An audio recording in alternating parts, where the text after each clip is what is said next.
para quem quer comprar um tênis para corrida? Bom, procurar um tênis que tenha um sistema de amortecimento dentro, né? Então você tem no mercado, eu diria, 3 andares, vamos chamar assim, 3 patamares de equipamentos, tá certo? Um equipamento mais barato e mais simples, e que não te oferece sistema de amortecimento.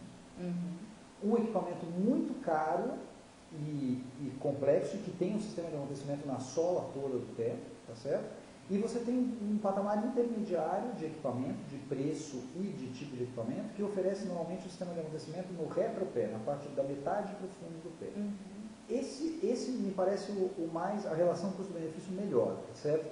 Sim. Salvo situações que você é um atleta de ponta e corre em alta velocidade. Se você corresse em alta velocidade, você precisaria do tênis, do amortecimento até a ponta. Não sendo assim, esse equipamento médio vai atender a maior parte das necessidades. Tem que levar em consideração que as marcas são diferentes e tem sistemas diferentes de amortecimento. Você tem equipamentos que tem uma borracha como um sistema de amortecimento, que é muito eficiente, muito duradoura em relação à durabilidade, né, do equipamento. Vai te durar mais, com menos poder de deformação, etc. Você tem marcas que oferecem um sistema de amortecimento com gel, que também distribui bastante bem as forças no pé, etc. Tem suas vantagens e desvantagens. E tem um sistema de ar, de colchões de ar, que oferece também faz a mesma ideia, né? A mesma ideia.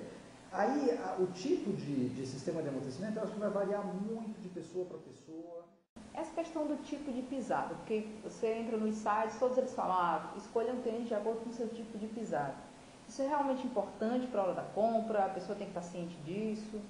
Bom, em verdade, a maior parte das pisadas são neutras, né? A maior parte delas. Então, estamos falando de 90%, estatisticamente falando, populacionalmente falando. Então, assim, sem olhar para o seu pé, eu poderia, com uma enorme chance, dizer que a sua pisada é neutra, tá certo? E eu estaria provavelmente acertando. Então, saber obrigatoriamente o tipo de pisada, bom, não é uma condição, eu diria, para todos, tá certo? Mas quem tem alguma alteração, quem sente dor nos pés, ou nos joelhos, ou no quadril, tá certo? E que nota que o solado do sapato, qualquer sapato, de corrida ou não, acaba desgastando de forma desigual, essas pessoas, é possível que tenham uma alteração de pisada. E eu acho que valeria a pena fazer uma análise mais aprofundada. Explica para a gente só assim, o básico do que é essa questão da supinação, da pronação. Bom, a pisada neutra seria o pé sendo colocado, sendo posicionado com a sua planta na forma mais anatômica possível e encostando, vamos dizer, não é igualitário, mas tentando distribuir bem as cargas em toda a sola do pé. Você tem uma pisada supinada que vai acabar te dando uma discreta lateralização. Mais para a parte externa. Para a parte externa, e você tem o contrário, uma pisada mais, pisando mais na parte interna, que normalmente está associada com uma queda do arco plantar que a gente genericamente fala de pé chato, né? Tá certo? Então, normalmente, quem tem esse tipo de pisada também tem uma falha de arco, e aí tem uma alteração em toda a conformação do pé. Todos os ossos, e são muitos ossos, se você olhar um raio-x, você vai ver que tem, além dos metatarsos, que são os ossos mais longos e que vão chegar lá nos dedos, você tem uma complicada arquitetura dos ossos no médio pé ali, que seria, tá certo? Nessa estrutura. E essa engenharia aí da associação dos ossos é muito delicada. Então você tem pequenos ligamentos, etc., nessa estrutura. Então é uma estrutura complexa, o pé é uma estrutura complexa do ponto de vista de engenharia. E ele, quando você tem uma alteração nessa pisada, você tem uma alteração em toda essa arquitetura. Certo. Uma outra coisa, essa questão das marcas. Hoje a gente sabe que 2 marcas competem por esse pódio aí de os melhores tênis, que é Mizuno e ASICS. Existe realmente uma coisa de, não, Mizuno é melhor, ASICS é melhor, ou é aquela coisa de você sentir o tênis e descobrir o que é melhor para você? Bom, aí entra um pouco de preferência pessoal, né, eu acho, em relação a isso, tá certo? Eu te diria assim, que a USP, o Laboratório de Aptidão Física da USP, da Universidade de São Paulo, fez uma pesquisa com os tênis.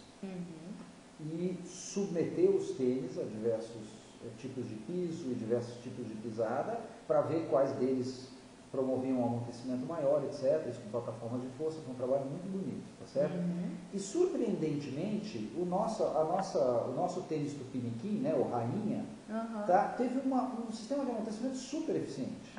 Então, quer dizer, a gente está se referindo a marcas não nacionais, tá certo? Que já tem um design, um sistema produzido fora que a gente acaba importando.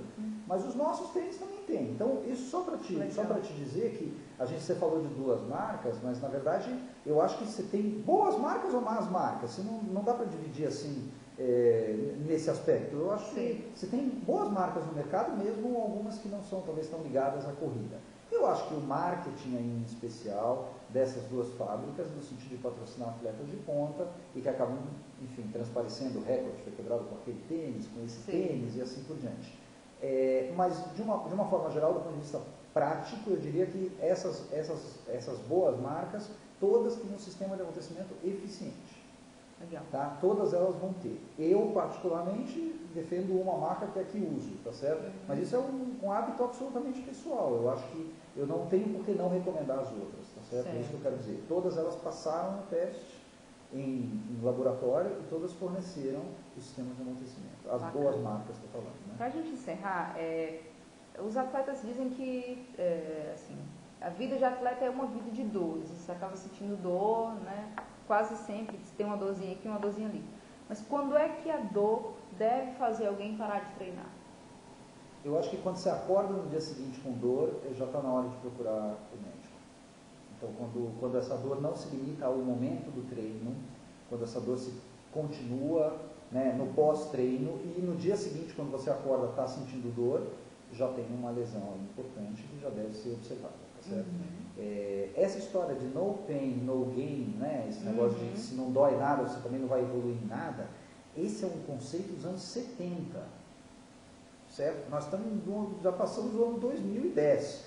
Então, isso é um conceito de 40 anos atrás. Isso não se aplica mais. Você pode evoluir muito sem causar dor. Veja, o atleta, o sujeito que faz exercício de competição, que está preocupado com as marcas, preocupado com a performance, etc., esse sujeito não é um modelo de saúde.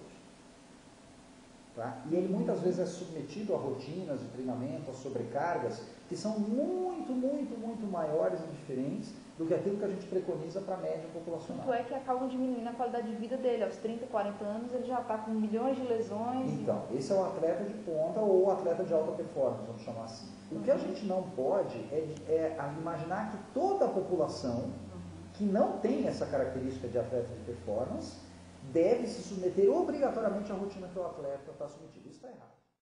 Qualquer pessoa que queira começar uma atividade física deve procurar um médico para fazer esse tipo de acompanhamento?